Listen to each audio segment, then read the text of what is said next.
Good afternoon, everyone. I am Maya with TMC for Seniors, and I have Dr. William Abraham with me. He is with TMC Integrative Pain Center, and today he's going to be talking about using pain relievers from aspirin to opioids. And I know this is going to be a topic that I think is going to garner quite a bit of interest. So let's go ahead, and I'd like to welcome Dr. Abraham. He is a board certified internal medicine physician. He has more than 30 years experience, and his knowledge is diverse with having quite a bit of patient focus that makes him a welcome addition to the pain center. So welcome, Dr. Abraham. Thank you very much. Well, this afternoon I'm going to speak about various treatments for chronic pain that do not involve injections, invasive procedures, or surgery. As you're undoubtedly aware, our nation is in the midst of the so-called opioid crisis. This mostly involves an epidemic of unfortunate deaths from the illegal injection of heroin, fentanyl, and carfentanil, which is elephant tranquilizer, in addition to abuse and some deaths from the diversion of legal prescribed opioids. Of course, opioids remain part of the therapeutic options for patients with chronic pain, but they are no longer considered first line. We try hard to avoid using them, and if patients are on them, we try to taper down the doses, which is a major change from the past 2 decades. There are numerous other possible treatments for chronic pain, including other types of medications besides opioids. Medical studies have been completed showing varying degrees of these treatments' effectiveness. Some are used because they have definitely benefited a percentage of patients, regardless of whether or not there are double-blind studies proving their worthiness. But unfortunately, many of the known effective alternative treatments are not covered by most insurances. This leads to more prescribing of opioids than should be necessary if alternatives were more available to the average patient with chronic pain. Although chronic pain can affect virtually any part of the body, certainly the most common pain seen by medical providers is low back pain. I often also treat joint pain and neck pain. Another somewhat common but less frequently seen disease causing pain is fibromyalgia, which often causes pain throughout the skin and all the muscles of the body. It may occur secondarily in patients with another chronic pain, like the chronic low back pain. One other type of pain which I commonly treat is neuropathy, which is nerve pain.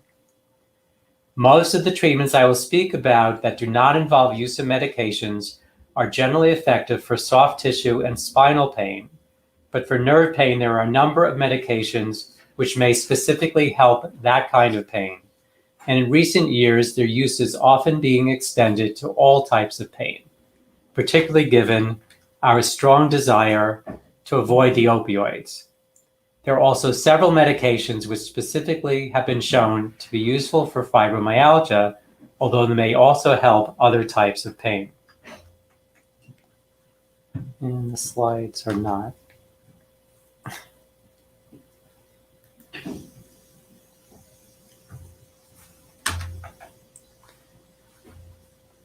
Okay. There are lifestyle changes which have been shown to help chronic pain. Regular exercise, even slow walking, can definitely be helpful to the vast majority of those suffering from pain. This is true even if movement of painful joints initially seems to increase the pain.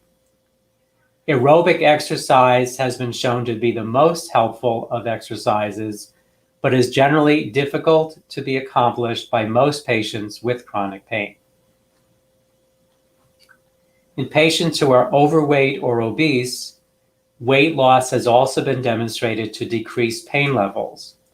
The type of diet people eat also makes a difference. Diets that are high in simple carbohydrates, namely sugars and starches, are considered inflammatory and increase pain. Avoiding the simple carbohydrates, which would be the same as the diet that a diabetic should follow, can decrease pain. And also, very importantly, if smokers quit smoking, their pain levels can significantly decrease. Physical therapy with multiple available treatment modalities can be helpful for the majority of patients. Treatments can include stretching exercises, strengthening exercises, dry needling, cupping, hot and cold packs, and ultrasound. Joint mobilization, particularly of the spine, can also be helpful for many people. This includes adjustments by chiropractic physicians and osteopathic physicians. Acupuncture has been shown in most studies to be clearly superior to so-called sham needling to reduce chronic pain. Multiple mind-body modalities have been proven in studies to be quite helpful in reducing chronic pain levels.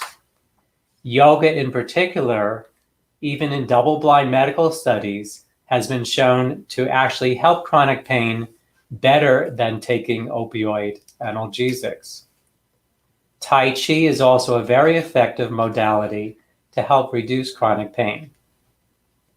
Cognitive behavioral therapy, counseling, relaxation, and hypnosis are also helpful. These can definitely lead to significantly enhanced coping skills. Orthotic shoe inserts can certainly help chronic foot pain, but at the same time can potentially be very helpful for chronic low back pain and hip pain by improving positioning of the skeleton. Many patients benefit from the use of a properly fitted back brace or knee brace. Transcutaneous electrical nerve stimulators or TENS units can also be effective. They have electrodes which are placed on the skin over a painful area. They work on the principle that if nerves carrying pain messages from a particular painful area to the brain are continuously stimulated, after a certain time, the nerves become fatigued and stop carrying the pain messages. Pain relieving patches, which work locally, can also be a useful addition to help with pain control. These may contain a salicylate, which is an aspirin-like compound sold over the counter by Salonpas, or a stronger anti-inflammatory and analgesic drug, which is diclofenac, sold as a prescription called Flector patch. Patches can also commonly contain the anesthetic lidocaine, available as a prescription at 5% and recently over the counter at 4%. And the latest available patch over the counter contains capsaicin, which is what makes chili peppers hot. It also has a mechanism of action somewhat similar to the TENS unit. It leads to a depletion of a chemical in the nerves called substance P, which is essential for transmission of nerve messages. When this chemical is sufficiently depleted, fewer pain messages travel along the messenger nerves. Analgesic ointments and gels are also available and can be quite effective for most patients. There are numerous ones over the counter, and the better known are probably Bengay and Aspirin. There's also capsaicin ointment in various strengths. The popular prescription is Voltaren gel, which is also available as the generic diclofenac, and this recently became available for purchase over the counter. Aside from being goopy when applied, it seems to be quite effective for virtually everyone who is able to obtain it. This was often difficult since insurance companies did not like paying for it due to its expense and denied coverage for it, stating that it is only FDA approved to treat joint pain, while it can be effective on any part of the body that is painful, especially the neck and back. A number of nutritional supplements have had claims of helping to treat pain and inflammation. The only one that has medical studies supporting the claim is turmeric, or turmeric, not sure how they pronounce it. Medical marijuana, or cannabis, can be very effective in treating chronic pain. There are over 400 chemical compounds in the cannabis plant. Cannabis has various analgesic components, notably tetrahydrocannabinol, or THC, which is the main psychoactive ingredient, cannabidiol, or CBD, and terpenoids, especially caryophyllene. The two that the most is known about to help treat pain are THC and CBD. THC, particularly from cannabis strains which have been grown specifically to treat pain, has been shown to significantly help reduce chronic pain levels. If a patient takes a pure CBD formulation, there will be no typical psychoactive effects of marijuana. CBD has been shown to be an analgesic and anti-inflammatory. It can be directly derived from the marijuana plant, in which case it would need to be obtained at a medical marijuana dispensary and requires a medical marijuana license in the state of Arizona, at least until the recently approved cannabis legalization goes into effect. Alternatively, it can be derived from the hemp plant, in which case it would be pure CBD and is completely legal throughout the United States since Congress passed legislation concerning this in December 2018. It is in the process of becoming quite popular, and stores selling just CBD have sprung up around Tucson, in addition to it being available legally online. Patients do seem to find better pain relief with the versions of CBD which are available at the medical marijuana dispensaries, and studies show that CBD combined with anywhere from 10 or 20% to 50% THC gives the best pain control. And the presence of CBD may help to counteract the psychoactive effects of THC. In addition to being taken as an oral liquid, CBD is also available to apply as a topical balm or salve, which can be rubbed on a painful area, and this seems to be very effective. There are numerous patients who are able to very significantly decrease their doses of opioids when medical marijuana and/or CBD is added to their medications, and some actually stop taking their opioids completely. Now we can discuss non-opioid medications that are used to treat chronic pain. Acetaminophen, or Tylenol, has been recommended for arthritis pains, and certainly for some patients, and in the early stages, it can be effective. When taken as directed, it is believed to be by far the safest analgesic available. Unfortunately, for most patients with significant chronic pain, acetaminophen by itself is ineffective, although it does seem to help in some patients when added to other medications, particularly opioids, and in fact is present in a number of drugs in combination with opioids. Non-steroidal anti-inflammatory drugs, the best known of which are aspirin and over-the-counter Advil and Aleve, in addition to numerous prescription medications which are similar, are considered first-line medications to treat arthritis pain and low back pain. They actually can be very effective for a large number of patients and have the added advantage of being anti-inflammatory, which is useful if there is inflammation contributing to the pain. This would especially be the case in rheumatoid arthritis or other similar joint diseases, and sometimes there is inflammation superimposed on degeneration in patients with a common form of degenerative joint disease or osteoarthritis, which generally occurs from wear and tear associated with aging.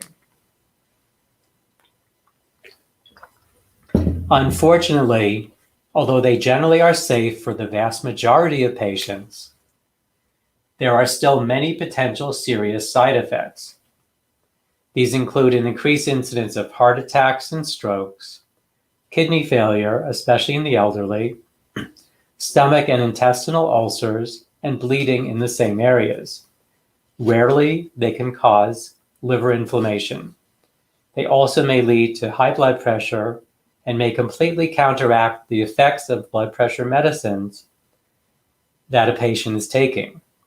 So although they are available over the counter, they really should only be taken on a chronic basis under the supervision of a medical provider who should be doing blood tests periodically, at least once a year, to monitor the kidneys, a liver, and blood count. And they should never be taken by a patient with a relatively high risk of heart attack or stroke. One potential alternative nonsteroidal anti-inflammatory drug is celecoxib, or brand name Celebrex. It has a much lower incidence of possible stomach inflammation, ulcer, and upper GI bleeding. It is also the only nonsteroidal anti-inflammatory drug that can presumably be taken safely if a patient is on an anticoagulant or so-called blood thinner. Unfortunately, it likely has a higher incidence of increased risk of heart attack and stroke compared to the other nonsteroidals. Another class of medications that is commonly used to treat pain are anticonvulsants or anti-seizure drugs, most commonly gabapentin and Lyrica. There are a number of others which are much less frequently used when these two have been tried and fail. Gabapentin and Lyrica are especially useful for nerve pain and neuropathy, which is the same thing, which could include sciatica or pain going down the leg from a pinched nerve in the spine, in the low back, in addition to neuropathy, which occurs from a complication of diabetes or sometimes spontaneously for no known reason. Lyrica is approved by the FDA to also treat fibromyalgia, and gabapentin is likely just as useful for this indication. These medications have also been used to treat every kind of pain in an attempt to avoid the use of opioids or in patients who cannot take nonsteroidal anti-inflammatory drugs. Gabapentin and Lyrica do not act like other analgesics and are essentially preventative medications. They need to be taken for a minimum of 2 weeks on a regular basis in order to achieve their full effect while on the current dose being taken. And the dose may need to be significantly increased for their maximum effect. Unfortunately, they do have a fairly high incidence of causing drowsiness, dizziness, or sometimes confusion, but there are many patients who do tolerate them and they can be significantly helpful. Another group of medications which are also frequently used to treat pain is the antidepressants, which can also treat anxiety. Depression is very common in patients with chronic pain, either as a primary problem contributing to the pain and leading patients to generally feeling worse, or it can be a secondary problem due to living with the pain. However, it is not by treating depression that these medications are useful. They can be still very helpful in patients who do not have any depression or anxiety whatsoever. At the same time, if a patient does have both depression and pain, it can be quite convenient to be able to treat two medical problems with just one medication. Medications in the older class of antidepressants, which are called tricyclics, have been used for several decades. These include amitriptyline, nortriptyline, doxepin, desipramine, and imipramine. They potentially could treat any pain, excuse me, but are particularly used to treat neuropathy and chronic headaches, especially non-migraine headaches. These medications are generally sedating and are therefore given at bedtime only. They also take 2 weeks for their full therapeutic effects at any given dose. The other newer class of antidepressants useful for pain are norepinephrine and serotonin reuptake inhibitors, or SNRIs. One of these, duloxetine, also known by its brand name Cymbalta, is FDA approved to treat diabetic neuropathy, fibromyalgia, and even arthritis pain, in addition to depression and anxiety. It should really be the first choice for a patient who has chronic pain, in addition to depression and/or anxiety, given its approved indications. The other commonly used medication in this class is venlafaxine ER, also known by its brand name Effexor XR. This may be just as useful as duloxetine, but never had the extensive testing to prove its effectiveness for pain. The third drug in this class is desvenlafaxine, or Pristiq, which may also be equally effective. One last group of medications which can be useful in treating chronic pain, especially neck and back pain, is the muscle relaxants. Cyclobenzaprine, which is also known as the brand name Flexeril, is often prescribed and certainly can help with sleep and pain in general, since it is a close relative of the tricyclic antidepressants. Unfortunately, placebo-controlled studies do not show it to be any better than placebo as a muscle relaxant. The most commonly used muscle relaxants currently for pain management are baclofen and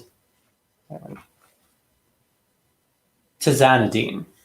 Although these may not always be effective at relaxing muscles, they do seem to be somewhat effective as analgesics and do help relax muscles a good amount of the time.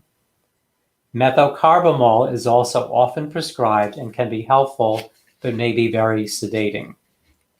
Carisoprodol, also known as the brand name Soma, is popular among patients who take opioids, but it is considered a drug of abuse, particularly when combined with an opioid, and therefore it is usually avoided in recent years.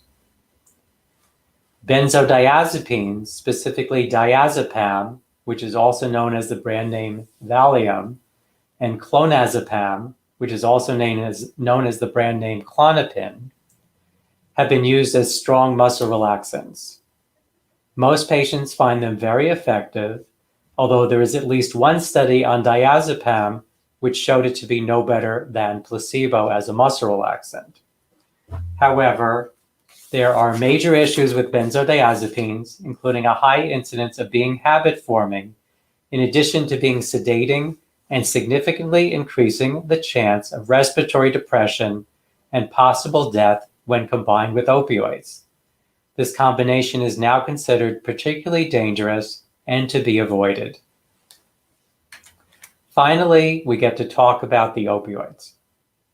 Opioids should only be prescribed for the treatment of chronic pain when alternative therapies have not provided sufficient pain relief or cannot be used and pain is adversely affecting the patient's function and/or quality of life, and when the potential benefits outweigh the potential risks.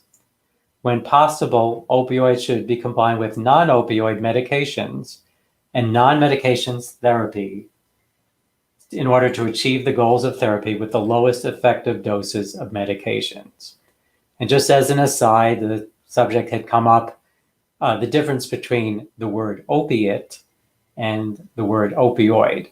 Opiates are drugs which are derived directly from the poppy plant, the poppy flowers.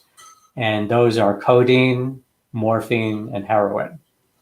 All the others are synthetic or semi-synthetic. Hydrocodone, oxycodone, and hydromorphone are semi-synthetic, and then all the others we'll talk about are synthetic, made in laboratories. And so they've all become called opioid. They're like the directly derived opiates, but they're a little different, so they're opioid. But now even the opiates, the original poppy-derived, are put in the same category, so they're all opioid. And we talk about the opioid crisis, not the opiate crisis. Okay. And the strong recommendation when opioids are finally indicated is to start low and go slow. The lowest effective dose possible is what needs to be used.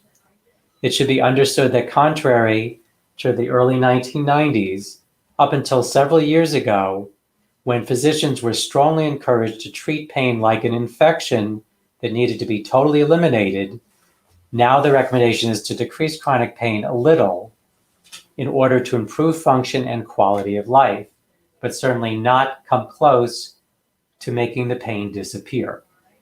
As patients report a pain scale between 1 out of 10 to 10 out of 10, the goal is essentially to decrease the pain level by 2 out of 10.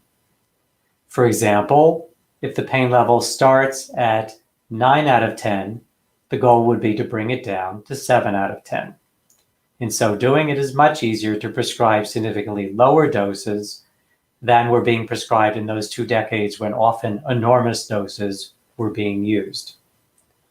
There is an extended release version of virtually all of the opioids commonly prescribed. In the past, it was recommended to try to treat patients with chronic pain with these medications since they give a constant level of analgesia and pain is not constantly being relieved and then recurring hours later. However, current guidelines recommend using immediate release opioid analgesics first and much later considering the extended release ones in order to avoid side effects, including respiratory depression and potential death. The commonly prescribed older opioids all work on the same opioid receptors in the brain, and it is hard to truly say that if they are given in equivalent doses, one is stronger than another. In order to compare doses of different drugs, which may have different potencies, it has become the convention to speak of morphine milligram equivalents. For example, 10 milligrams of oxycodone equals the equivalent of 15 milligrams of morphine, and 4 milligrams of hydromorphone or dilaudid equals the equivalent of 16 milligrams of morphine. Despite most of the opioids working in a similar fashion, there is still a presumed hierarchy of the medications. Codeine is generally considered the mildest of the opioids and is usually only effective for mild to moderate pain. It is followed by hydrocodone, which is presumably a little stronger. It is also known by the brand names Vicodin or Norco and is always combined with acetaminophen for the immediate release compounds. Oxycodone at equal milligram strength is 50% stronger than hydrocodone. Oxymorphone, which is also known as the brand name Opana, is similar to oxycodone, although per milligram it is 50% stronger. Next is morphine, which may only seem to be stronger because it comes in much higher milligram tablets than all the other opioids, up to 100 milligrams and 200 milligrams for the extended release versions. And finally, there's hydromorphone, which is also known as the brand name Dilaudid. It is presumably similar to morphine in strength, although generally with less side effects. In addition to concerns about habituation and dependency, and less commonly addiction, there are numerous other common side effects or issues with opioids, including developing a tolerance, which theoretically requires higher and higher doses to achieve the same level of analgesia, in addition to frequently constipation, and less frequently but not uncommonly nausea. Fatigue and dizziness are fairly common when opioids are used intermittently, but seem to be uncommon in chronic use. The vast majority of patients taking opioids can drive without issues, and studies using driving simulators have demonstrated this.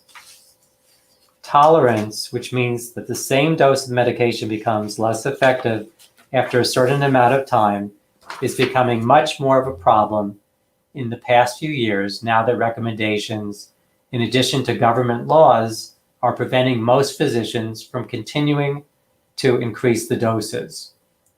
In the state of Arizona, most physicians can only prescribe up to 90 morphine milligram equivalents unless the patient has already been on a higher dose within the past 60 days. And even those who are on higher doses cannot have their doses increased further. Methadone is somewhat in a class by itself. For many decades, it was the mainstay of treatment for heroin addiction, since it is relatively long-acting, and in general, patients do not develop tolerance for it and do not seek higher doses. It is also used to treat chronic pain, but because of a higher incidence of possible side effects, particularly irregular heart rhythms, which can potentially be fatal, it generally is avoided when possible. Because it is significantly less expensive than other extended release formulations, there are some insurances that have required its use rather than more expensive alternatives, and some patients prefer it when they have to pay out of pocket for the medications. Fentanyl is a synthetic opioid which is mostly utilized intravenously as an anesthetic at a hospital. Unfortunately, its illegal abuse has contributed to many opioid-related deaths associated with the opioid crisis. It is available for breakthrough cancer pain in a spray that goes under the tongue, and for chronic pain, it is available as a 72-hour patch, also known by its brand name, Duragesic. All except the lowest strengths of the patch are already stronger than current prescribing guidelines in Arizona and likely most of the United States, and therefore its use is significantly decreasing. The remaining 3 medications have some differences from the older opioids. Tramadol, which is brand name Ultram, and tapentadol, which is brand name Nucynta, act on the usual opioid receptors in addition to receptors that are the same as the serotonin norepinephrine reuptake inhibitors like duloxetine and venlafaxine act on. Because of this mode of action, both of these can particularly be useful in treating the pain of fibromyalgia and should be superior to the older opioids in this respect. Interestingly, tramadol was initially thought to not be an opioid, but after years of use has now become a Schedule IV controlled substance and does act just like the other opioids. On studies, it has been found to be about as effective in treating pain as the nonsteroidal anti-inflammatory drugs. The last medication is buprenorphine. This is a unique opioid in that it is effective on the usual opioid receptors, but also antagonizes or works against one of the other receptors. This allows it to produce very little physical dependence, and it also produces less respiratory depression than other long-acting opioids. It is available in a preparation that goes inside the cheek, which can be effective for up to 12 hours, which is brand name Belbuca, and as a 7-day patch for chronic use, which is brand name Butrans. Although these medications can be effective for any moderate to severe pain, they also can be especially effective for fibromyalgia. In conclusion, there are numerous possible non-invasive treatments for chronic pain management. The greatest opportunities for success occur when different treatments are combined as part of a comprehensive program, including lifestyle modifications as much as possible. Individual patients should seek the optimal course of therapy by seeing their medical providers. Now, if there's any questions, I'd be happy to answer. Thank you so much, Dr. Abraham. I do have a couple of questions for you, and I appreciate you sharing with us as well about the difference between opiates and opioids, because I don't think many of us knew that. So that was great information. I did want to ask you, I had a couple of questions come in. One was about using Salon Pause or Icy Hot. Can you use it too much? You know, using a Salon Pause or Icy Hot, and are there any side effects? Okay. In general, and it might depend if somebody covered their whole body with it. that might not be so good. But if you use 2 or 3 of them covering an area of the back, if it's a larger area, I think that would be fine. If someone has, say, side effects taking aspirin by mouth, and it's usually a GI side effect, and that would be totally avoided. Salicylates, if too much is taken, can cause ringing in the ears. And so if you put on enough patches that have ringing in the ears, that means you put on too much and you should remove them. There are always some unlucky patients who get contact dermatitis from anything from the adhesive, not necessarily from the active ingredient. And so that is always a potential issue with those, in that if that develops, then it's the wrong product for you. But otherwise, I think they can be very effective, and they can keep you from taking pills, which can cause a whole lot more side effects because they're affecting the rest of the body. Of course. And then I had another question came in asking about, you had touched on medical marijuana, about needing a license. Do you still need a license now that recreational marijuana will be becoming legal in the state of Arizona? So once everything is developed and there will be, I guess, access at the dispensaries for all citizens over 21 and older, you would not need a license anymore. So they're guessing that will be March or April. That's what the newspaper said. The marijuana license is not inexpensive. The license itself is $150 for 2 years, but patients have to go to a practitioner and it's usually no medical doctors have been willing to do it because it's still illegal at the federal level. So it's usually a naturopathic physician, and they charge anywhere from $200 to $300 for their intervention of doing an exam and providing advice and submitting the application. So altogether, it can be $350 to $450. So at this point, it's probably worth waiting and just seeing what happens. However, just as an aside, I mean, I don't know that it's worth the money, but I have a colleague who works in Colorado in palliative. He's a specialist in palliative care, working with mostly terminal cancer patients. And of course, in Colorado, the recreational marijuana has been legal for a number of years, and they had medical marijuana.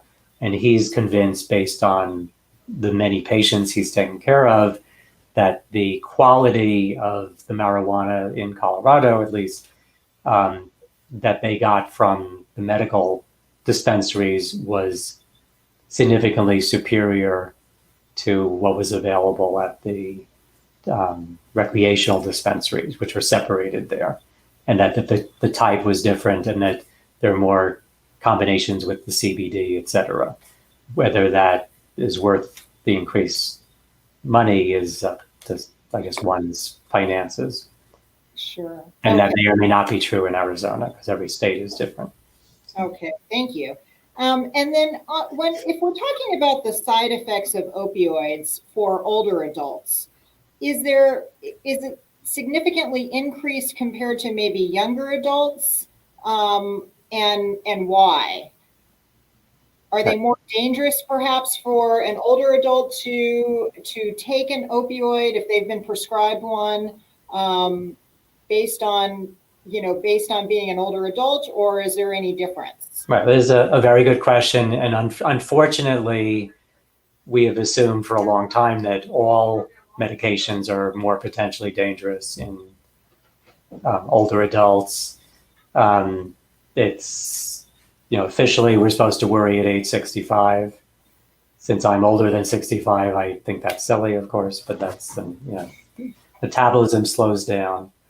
And, and of course, we talk about what 60 is the new 40, maybe that means 70 is the new 50, but we may feel that way mentally, but our metabolisms and our bodies don't necessarily agree with that.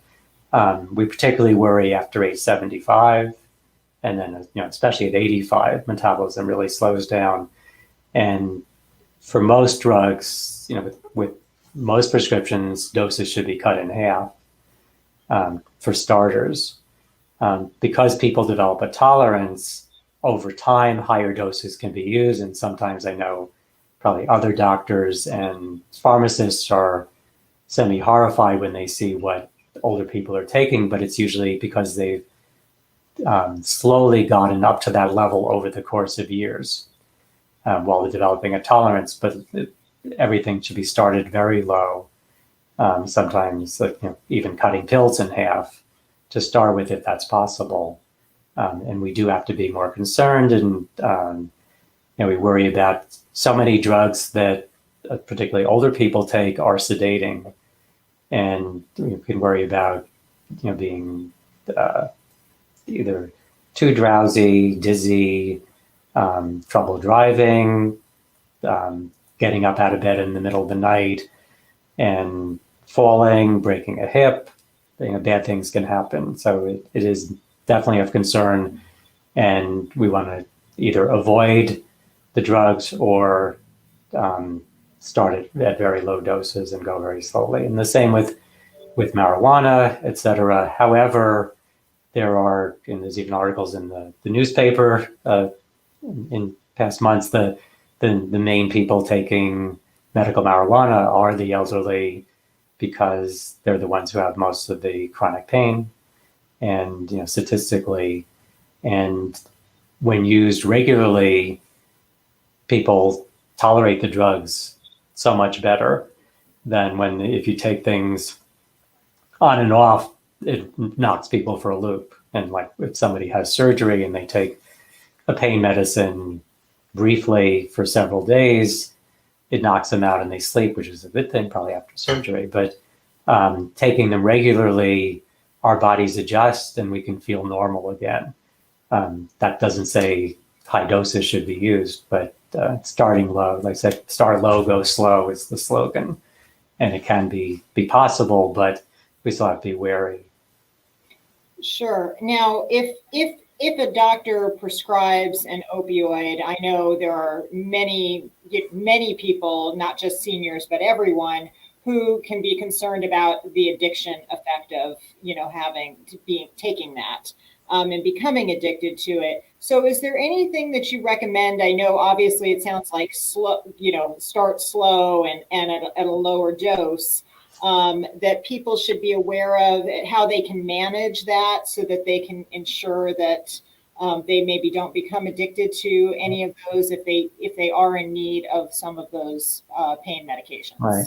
So, addiction, which is, it's like a 4-letter word, but more letters than 4, but addiction is not that common in people taking prescription drugs. It's certainly something we see a lot in the illegal abuse, and there's no question there are some addicts. In general, it's patients who have an addictive personality, which unfortunately could include cigarette smokers. Since nicotine is addictive, they do have a higher risk of that.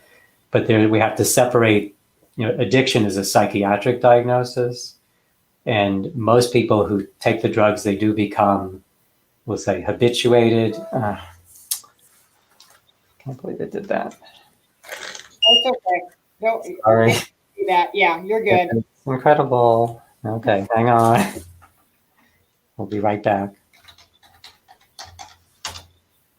And we thought we were avoiding it. I think you're okay. I can still see you. You can still see me, okay. I don't see anything. I see black screens at the moment, but there we are. Okay, that should be good for the rest of. Okay. So Anyway, so there's habituation and dependent. We become dependent once if somebody takes opioids on a regular basis, your body is dependent, and if you don't take it, you get withdrawal symptoms, which can be rapid heartbeat, sweating, dizziness, feel like you're going to jump out of your skin, pain all over, and diarrhea. Those are some of the common unfortunate things. But that's different than addiction, where you're craving the drug and seeking out more. It's a physical dependency. And if somebody is unhappy with that, they can taper off over the course of days or weeks if it comes to that. But it's different than an addiction issue. But we often prescribe the drugs on an as-needed basis, which means taking it when you really need it, as opposed to looking at the clock and saying, okay, it's 4, I was told I could take it every 4 hours, and the clock says it's 4 hours, or setting an alarm and saying, okay, I can take it now. If you're really hurting, you take it, but if you're not really hurting, you don't take it. And also, unfortunately, realizing that, like I said, our goal is to decrease pain, but not make it go away. So we don't just keep taking it in the hopes of making the pain go away. And we used to have patients come to the office and say, well, I'm taking the medicine, it's helping significantly, but I still have pain. Then we'd say, okay, here's a higher dose, and just keep going up and up to get patients on hundreds and hundreds of milligrams, because the pain would never completely go away. We want to still have to live with pain, unfortunately, but we want to make it livable, that it's the quality of life is improved without saying that we can make it disappear. Very good. Thank you. Right. And if somebody is interested in making an appointment with the TMC Integrative Pain Center, they can call the number on the screen, which is 520-324-2080. And you do need a referral but they can help you with that process if you are interested in making an appointment. That is all the questions I have for today, Dr. Abraham. I just want to thank you so much for being here. We really appreciate it. You brought us a lot of information to sort of really go through, sift through, and it was great information to have. So thank you again. You're welcome. Good.